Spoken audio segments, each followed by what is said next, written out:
నేను ఒకటే అడుగుతున్నా, రేవంత్ రెడ్డి గారి ప్రభుత్వం గింత బలహీనంగా ఉందా అంటున్నాను. మీరు స్వయంగా హోంమంత్రిగా ఉన్నారు, ముఖ్యమంత్రిగా ఉన్నారు, ఇక్కడ అనుభవం ఉన్నటువంటి సివి ఆనంద్ గారు కూడా ఉన్నారు. వందల మంది కర్రలతో రాళ్లతో పథకం ప్రకారం రెండు వైపుల నుంచి మళ్ళీ అటు ఇటు పారిపోకుండా ఉండేటువంటి దుర్మార్గమైన ఆలోచనతోటి మీరు దాడి చేసిందంటే అంటే మా భారతీయ జనతా పార్టీ కార్యకర్తల రక్తాన్ని కళ్ళ చూసే నీచాన్ని ఒడిగట్టడం కాదా అని చెప్పి అడుగుతున్నాను. రేవంత్ రెడ్డి గారు, నీవు అనుకుంటున్నావు నీ చేతిలో ఇవాళ అధికారం ఉందని. నీది గింతంత బుద్ధమంత జాగ్రత్త ఉండవు, నువ్వు గుర్తుపెట్టుకో. మేము ఒకవేళ తలుచుకుంటే ఇట్లాంటి పని కనుక పథకం వేస్తే నీ ఒకడు మిగిలాడుగా, గుర్తుపెట్టుకో. స్వతంత్ర సంగ్రామం నుంచి మొదలుపెట్టి ఈనాటి వరకు వెరవకుండా దడవకుండా దేశ రక్షణలో వేలాది మంది రక్తతర్పణం చేసిన, ప్రాణాలు అర్పించినటువంటి వారసత్వాన్ని నిలయం భారతీయ జనతా పార్టీ అనే విషయం మీరు మర్చిపోతున్నారు. ఇంతకుముందు మావోలు చెప్పినట్టుగా కిరాయిలతోటి చేయాల్సినక్కర్లేదు. మేము నిజంగా చేయదలుచుకుంటే తుక్కు అయిపోతారు, మీరు గుర్తుపెట్టుకోండి.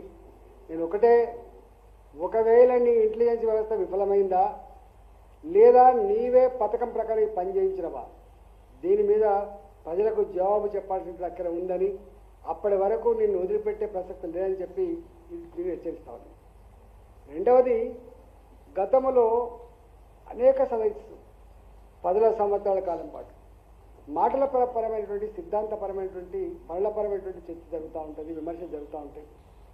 స్వయంగా నరేంద్ర మోడీ గారు చాలా సందర్భాల్లో ఒక మాట అన్నారు, ఇవాళ నన్ను తిట్టినన్ని తిట్లు దేశ చరిత్రలో ఎవరు పడకపోవచ్చు, నేను పడ్డన్ని తిట్లు ఎవరు పడకపోవచ్చు, మీ తిట్లే నాకు నిజమైన ఆశీర్వాదాలు, మీ తిట్లే నేను దయచేసి చేసుకొని మరింత శక్తివంతనవుతున్నా, మీ తిట్లకు సమాధానం, మీ తిట్లకు జవాబు నా దేశాన్ని మరింత పురోగమింప చేయడమే నా ఎజెండా అని ప్రకటించిన నాయకుడు మోడీ గారు. మ్యాచ్యూరిటీ లెవెల్స్ అంటే గట్టుంటాయి, పరిపక్వత ఉన్న నాయక నాయకుడు అంటే గట్టుంటాడు.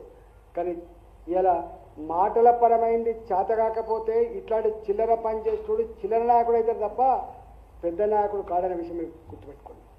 అంటే మీకు ఆ దమ్ము లేదు, సత్తా లేదు, చెప్పుకునేటువంటి స్తోమత లేదు కాబట్టి పనిచేస్తుంది.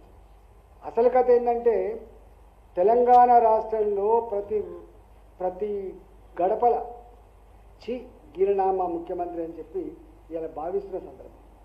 ఇది విఫలమైన ప్రభుత్వంగా అతి తక్కువ కాలంలోనే ఈ ప్రభుత్వం మీద సంపూర్ణమైన అవిశ్వాసాన్ని నిరసన వ్యక్తం చేస్తున్న సందర్భంలో దీని నుంచి డైవర్ట్ చేయడం కోసం ఈ చిల్లర పనిచేసినట్టుగా భావిస్తామని నెంబర్ 2 ఏంటంటే అసలు ఢిల్లీలో ఉన్నటువంటి అధిష్టానానికి కూడా వీళ్ళ చేసే చర్యలు వీళ్ళ చేస్తాన్ని కూడా ఏవగింపుగా ఉన్నాయి కాబట్టి చాలా వార్తల్లో వస్తున్నాయి.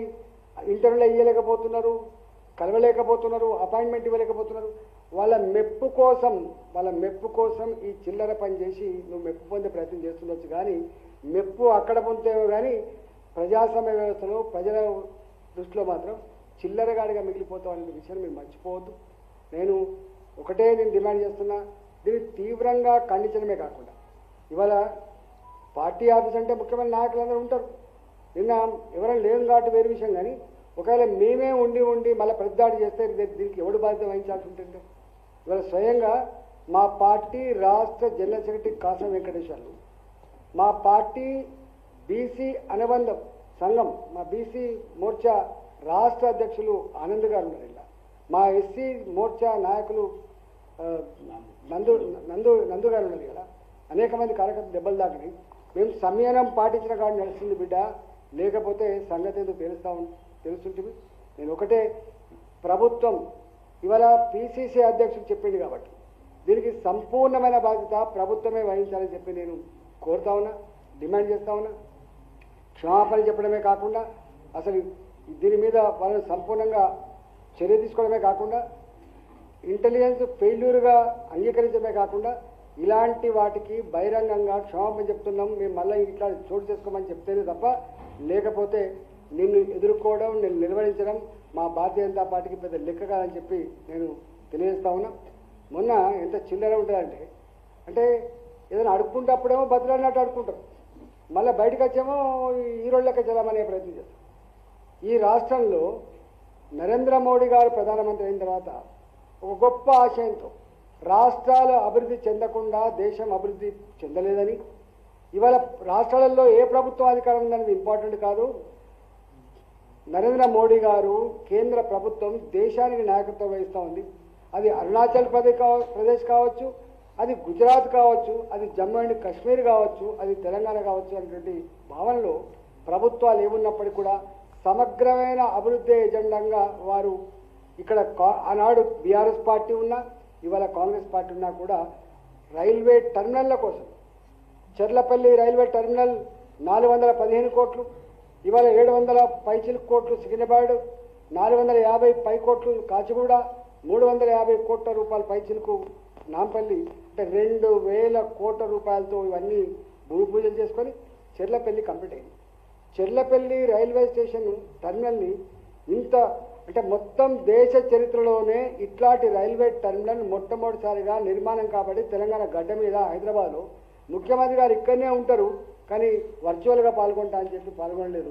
కానీ నాకు అనిపిస్తుంది ఆ ముఖ్యమంత్రి గారు ఓల్డ్ సిటీలో మాత్రం బాదుపుర చిన్న ఒక ఫ్లైఓవర్ని ఇనాగ్రేట్ చేయడానికి ఓవైసీ బ్రదర్స్ని ఒక పక్కకు అన్నను ఒక పక్కకు తమ్ముని కూర్చోబెట్టుకొని వెకిలి మాటలు మాట్లాడతారు. ఏమని, మాకు దమ్మునొల్లం, మేము పట్టి లాక్కొచ్చి పైసలు ఇప్పిస్తా, మోడీ గారిని లాక్కొస్తావు, మోడీ గారిని పట్టుకొచ్చి పైసలు ఇప్పిస్తావు అంటే కూట్ల రాయి తీయలేడు ఏట్ల రాయి తీసినట్టుగా మోడీ గారు ఎక్కడ, మీరెక్కడ, భారతీయ జనతా పార్టీ ఎక్కడ, నీ పార్టీ ఎక్కడ, వారి అనుభవం ఎక్కడ, నీ అనుభవం ఎక్కడ మాట్లాడేటప్పుడు ఇట్లనే అంతకుముందు కూడా బీఆర్ఎస్ పార్టీకి ఇట్లే మాట్లాడింది. మోడీ ఏం ముఖం పెట్టుకొని తెలంగాణకు వస్తాడు, పోస్టర్లు వేసిండ్రు, ఏమైపోయింది చూసిండ్రు. ఇవాళ నీవు కూడా గదే పని చేస్తున్నావు, ఢిల్లీకి పోతావు, అపాయింట్మెంట్ అడుగుతావు, ఆ మంత్రి దగ్గరికి పోతావు, ఈ మంత్రి దగ్గరికి పోతావు, ఇది కావాలంటావు, అది కావాలంటావు, ఇక్కడికి వచ్చేమో ప్రగల్భాలు పలుకుతూ ఉంటావు, ఉత్తర కుమారి ప్రగల్భాలు పలుకుతున్నావు.